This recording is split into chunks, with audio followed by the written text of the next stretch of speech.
Boa noite. Hoje vamos falar sobre torcicolo congênito. Torcicolo congênito é definido como uma contratura unilateral do músculo esternocleidomastoide, que manifesta no período neonatal ou em lactentes. Em criança com torcicolo congênito, a cabeça fica inclinada homolateral ao músculo afetado e rodado contralateral. Isso está relacionado devido à anatomia do músculo esternocleidomastoide, onde ele possui duas bandas musculares. A primeira tem como origem a porção medial da clavícula e como inserção o osso temporal. Quando ele contrai, ele provoca uma inclinação homolateral ao lado da inclinação. A outra banda muscular possui como origem o manúbrio do externo e como inserção o osso temporal. Quando ele contrai, ele provoca uma rotação contralateral do lado do músculo contraído. O torcicolo congênito é a terceira alteração musculoesquelética congênita mais frequente, perdendo apenas para a displasia congênita do quadril e o pé torto congênito. A incidência de torcicolo congênito à direita é ligeiramente superior da esquerda, e a literatura ainda não descreve o motivo disso. Além disso, o número de meninos é comparativamente maior que nas meninas, sendo essa alteração atribuída ao maior perímetro cefálico ao nascimento no gênero masculino. O diagnóstico baseia-se no exame clínico com palpação da massa firme dentro do músculo esternocleidomastoide, ou quando a contratura do ECOM causa o desvio de cabeça.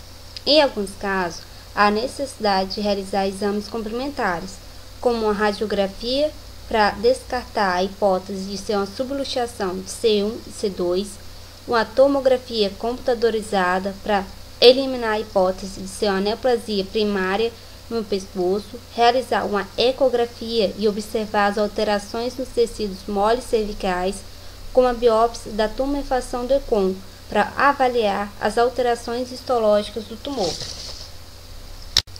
Após o diagnóstico, o fisioterapeuta realizará sua avaliação, onde ele observará a postura da criança, se ela possui uma assimetria crânio-facial, palpar o ECOM, o trapézio, como outras estruturas da região da coluna vertebral, em especial da coluna cervical, se ela possui diminuição da amplitude de movimento e como estão suas reações posturais automáticas, se seus reflexos estão diminuídos ou até mesmo abolidos, e se ela possui um atraso no desenvolvimento sensório-motor.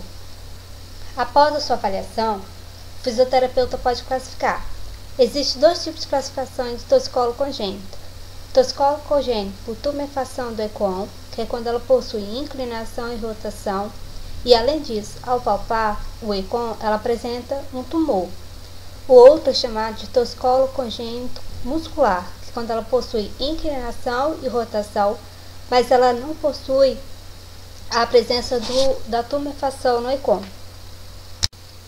O torcicolo congênito caracteriza-se por alterações na estrutura do músculo esternocleidomastoide. A sua etiopatogenia não está esclarecida.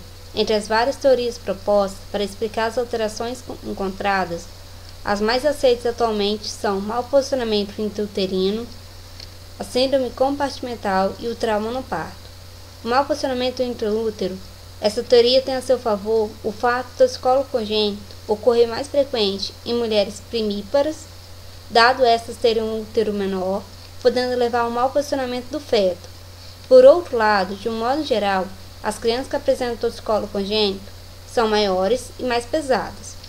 Esse mau posicionamento intraútero é suscetível de levar a uma apresentação pélvica, dada a posição que a cabeça se encontra, poder mecanicamente impedir a adaptação normal do polo cefálico do feto, o que consequentemente irá repercutir no aumento de partos distóxicos e mais complicados.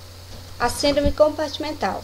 Essa teoria postula que a posição da cabeça intraútero pode lesar o ECOM, provocando uma síndrome compartimental, sendo consequência de algum mecanismo de lesão, que pode ser uma torção, uma compressão localizada e uma oclusão venosa, e consequentemente causará isquemia, edema e lesão no esternocleidomastoide, seguido de uma fibrose. A outra consequência é o trauma no parto. Essa teoria divulga a ocorrência de uma ruptura traumática do tecido muscular durante o parto, dessa lesão iatrogênica, ou seja, considerada uma lesão cometida por erro médico, resultaria um hematoma, que secundariamente se organizaria numa banda fibrosa intramuscular. Alguns autores ainda referem que o ECOM pode ser lesado durante um parto difícil, que é necessária a utilização de ventosa ou de fórceps. A fisiopatologia. A biópsia do tumor tem revelado a aparência de um fibroma, ou seja, um tumor benigno do tecido conjuntivo. O tumor é caracterizado pela deposição de colágeno e migração de fibroblastos em redor das fibras musculares. Dessa forma, ocorre uma ausência do músculo estriado normal, do que resulta uma banda cicatricial e uma contratura muscular. A distribuição e severidade da fibrose e a sua localização no músculo altera-se e é variável de criança para criança. As consequências do torcicolo congênito. O torcicolo limita a capacidade de mover a cabeça livremente, para ver, ouvir e interagir com o ambiente. Devido a isso, pode ter como consequência uma escoliose compensatória, um retardo da consciência corporal, uma dificuldade em adquirir o equilíbrio e o uso assimétrico das mãos e pernas. Esta assimetria pode levar a uma conquista tardia de marcos motores e o favorecimento de um lado do corpo, que provoca uma assimetria funcional semelhante a uma hemiplegia. A maioria dos casos de torcicolo congênito responde muito bem à intervenção fisioterapêutica. No tratamento fisioterapêutico, pode ser realizado o alongamento manual. Do alongamento manual, ele é um estímulo favorável à miogênese, pois ativa os mioblastos, que contribuem para a regeneração e reparação do ECOM afetado. Por outro lado, se não houver a estimulação favorável, ocorre a ativação dos fibroblastos, que pode resultar numa fibrose progressiva. O estiramento manual deve ser realizado de forma lenta, progressiva e sem despertador na criança. A partir do 3º ou 4º mês de idade, é difícil realizar exercício de alongamento manual, porque a criança resiste fisicamente.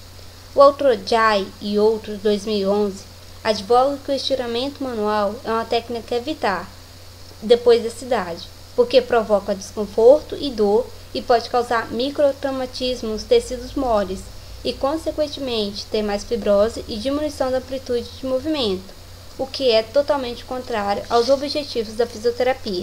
O outro é a mobilização ativa, que pode ser desencadeado através de estímulos visuais ou sonoros, sendo que os brinquedos e a voz humana são os mais usados, tendo como principal objetivo promover a contração dos músculos desejados e facilitar o alongamento ativo dos músculos encurtados. Fortalecimento muscular. Por volta dos 3 meses, o fortalecimento do músculo contralateral do torcicolo deve ser realizado, iniciando os movimentos ativos assistidos e progredindo para exercícios ativos contra a gravidade. O fortalecimento muscular deve ser integrado na estimulação do desenvolvimento e das reações posturais automáticas de acordo com a idade da criança. A massagem. Os efeitos da massagem causam a hiperemia. Essa hiperemia faz desprender matérias orgânicas, como a acetilcolina, que estimula o nervo parasimpático e contribui para a vasodilatação. Além disso, ocorre uma maior permeabilidade das paredes dos vasos, o que conduz a uma maior irrigação da derme e do tecido celular subcutâneo, resultando a maior elasticidade. Dessa forma, de uma forma de tratamento, será melhor realizar uma massagem primeiro e depois um alongamento, onde ficaria mais fácil de alongar e a criança aceitaria mais fácil o toque. Método Kinesiotape. Consiste na aplicação de fitas elásticas aderentes, com características semelhantes à da pele, mas que apresentam efeitos terapêuticos próprios, como informação sensorial, que contribui para o movimento, o aumento da circulação sanguínea e linfática no local e diminuição do nível de dor. Alguns autores relatam que a propriocepção que ocorre nessas fitas está relacionada à estimulação dos mecanorreceptores cutâneos, que contribui para um estímulo posicional. Controle postural e reações posturais automáticas. Quando o fisioterapeuta estimula a criança ao controle de cabeça em decúbito ventral, bem como as mudanças de posição, como seja o rolar para ambos os decúbitos, e a passagem da posição sentado, ele promove o desenvolvimento da extensão ativa contra a gravidade e transferência de peso. Essas solicitações de controle ativo, por parte da criança, dá-lhe o sentido da correção da sua assimetria. Toxina botulínica. Pela alteração do mecanismo da acetilcolina na junção neuromuscular, a toxina botulínica reduz a atividade muscular. Clinicamente, essa quimiodenervação consegue um relaxamento muscular de aproximadamente 4 meses. O objetivo da toxina botulínica é temporariamente enfraquecer o ECOM afetado para que o programa de fortalecimento da musculatura contralateral seja mais efetivo e que o alongamento do músculo afetado seja mais fácil. Entretanto, esse tipo de intervenção não está aprovado formalmente para o tratamento torcicolo congênito.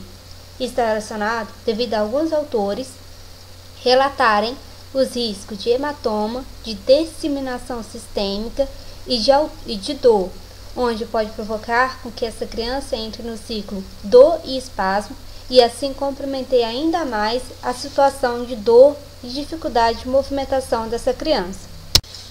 O tratamento cirúrgico.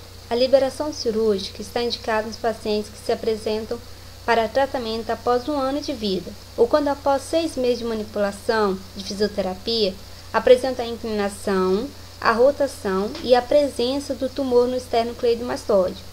O objetivo da cirurgia são alcançar uma libertação completa do ECOM encurtado, restaurar a amplitude de movimento e da biomecânica da coluna cervical e preservar as estruturas neurovasculares, como assim também melhorar a assimetria crânio-facial da criança. O fisioterapeuta precisa incluir os pais no tratamento, pois há necessidade de complementar o tratamento com cuidados domiciliares, pois a realização diária e constante dos exercícios melhora o torcicolo congênito. Os pais devem ser orientados e encorajados a participar, realizando os exercícios propostos pelo fisioterapeuta. É observado que com o tratamento fisioterapêutico, de 90 a 95% das crianças melhoram antes do 1º ano de vida e 97% dos pacientes melhoram se o tratamento for iniciado antes do primeiros 6 meses. Aqui estão as referências utilizadas no trabalho. Obrigado.